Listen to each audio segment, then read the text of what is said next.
is playing better than Lamar Jackson. Preseason MVP pick by yours truly. I love the fact that he was ready for zero right there from New England's defense. Gave Mark Andrews a chance on that scene. Ravens up 14-10, third quarter. It's 21-20, and here comes Lamar. Cookies, we saw the quarterback run game for Baltimore really get going yesterday. The multitudes of different things they could do with their lateral motion and using Lamar as a weapon. 3 plays later, throws it up in the corner.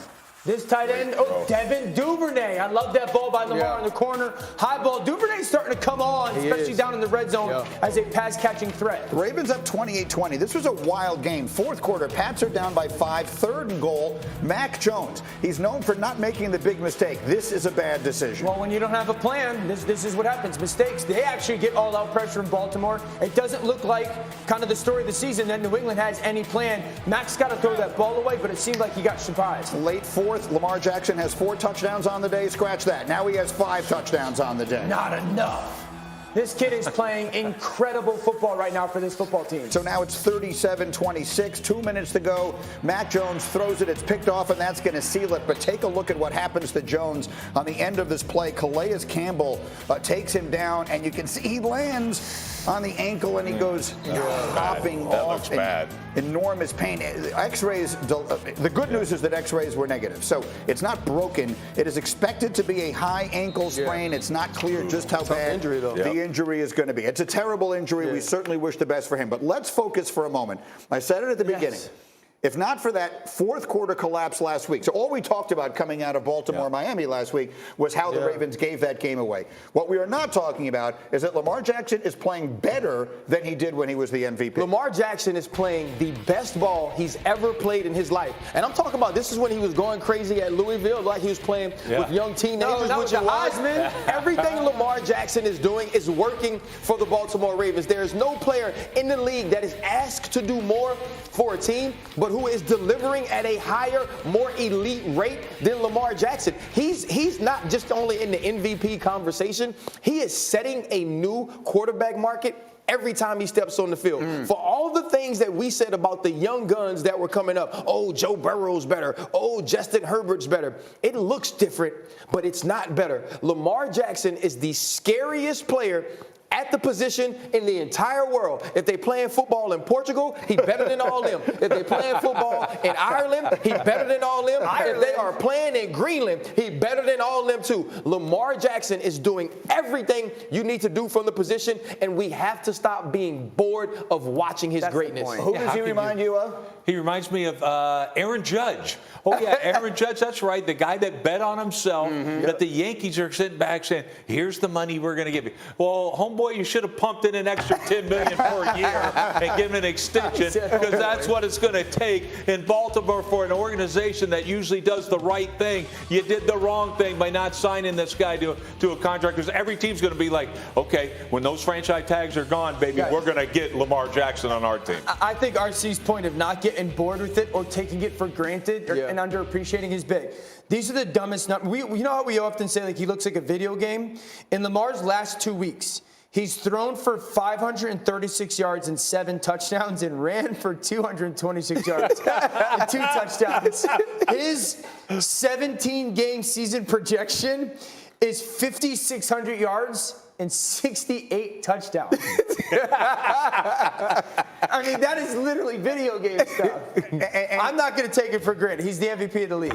Right now, he is the leading candidate, it would seem, for MVP of the league. And I agree. Look, this was an offseason not only of his contract, but is he a top 10 quarterback, all those ranks that came out, all that kind of stuff. I mean, he is shutting everybody up right now. And if not for one terrible quarter, we'd be talking about the Ravens with any team in the sport right now. Meanwhile, I want to do Sunday superlatives. I'm trying to get a lot of stuff in today. Let's do some Sunday superlatives. Dan, who impressed you the most yesterday? Trevor Lawrence. I mean, we're talking about a young man right now under Doug Peterson that's getting the ball out of his hands, but he's making great decisions, the right ones down in the red zone. Yesterday, down in the red zone, he goes 6 for 10 for 3 touchdowns. You see the confidence when he hits his back foot right now. That ball is getting out. Doug Peterson's doing a beautiful job of allowing the athleticism to be a big part of his game. They got the right pieces around him.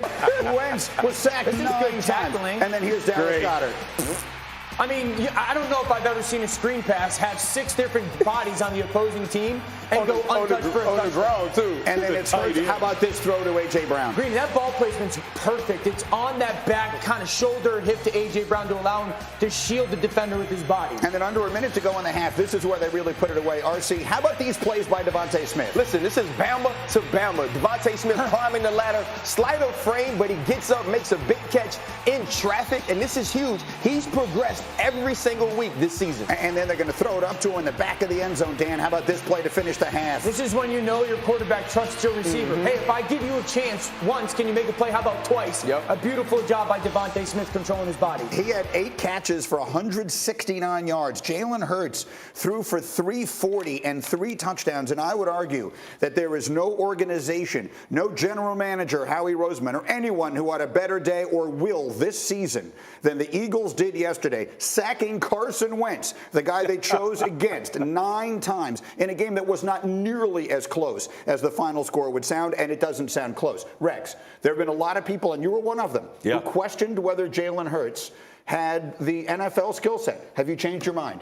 Absolutely. And it also shows that hard work still makes Undefeated, a difference. man. Yeah, like, bro. I'm telling you, this kid, when he came out of college, he never had the passing skills, the accuracy to be an NFL quarterback. He worked on it.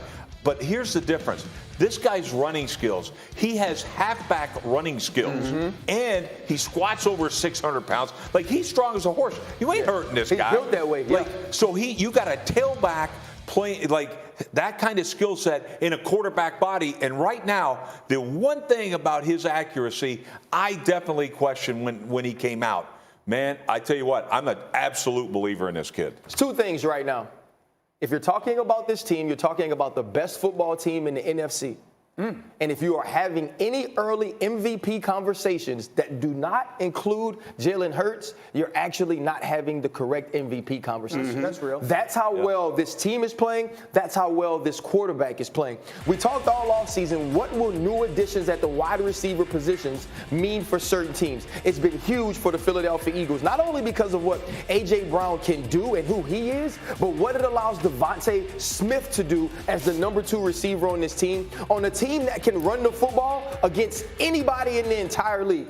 When you watch the Philadelphia Eagles play from top to bottom, they have everything they need to compete for a championship as long as this is who Jalen Hurts really is. Yeah, so it's different this year because the one thing that Jalen couldn't do, he's doing.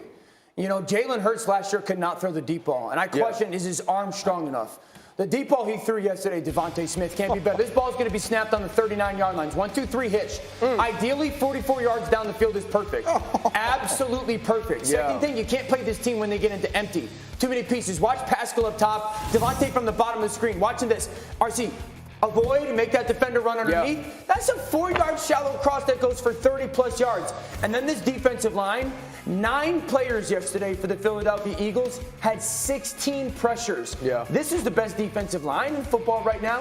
I'll give you that. Howie Roseman the general manager for Philadelphia, had a fantastic afternoon yesterday. He was right. I was dead wrong when it came to that position. Right. Another huge piece when you talk about the back end of this team, already having Darius Slay, right? They go get Bradbury, right? You get him from the New York Giants. You go get Chauncey Gardner-Johnson, who was a great slot, and you've now moved him to his college position, safety. And so they've maneuvered pieces both defensively and offensively to win now. And we kept saying, what will the quarterback do and who will he be? Hard to play and through against, 3 weeks, he's one of the top quarterbacks in the entire league. It reminds me of the Josh Allen story in Buffalo. I'm not saying the players are similar, but the development is similar. They brought him along. They let him do the things he could do. They didn't try to force him to do the things he couldn't. And as he developed, the final piece to the puzzle was Stephon Diggs in Buffalo. It's A.J. Brown here in Philadelphia. It is a very similar organizational success. No, absolutely. Absolutely is. And this team, this organization went all in on their quarterback.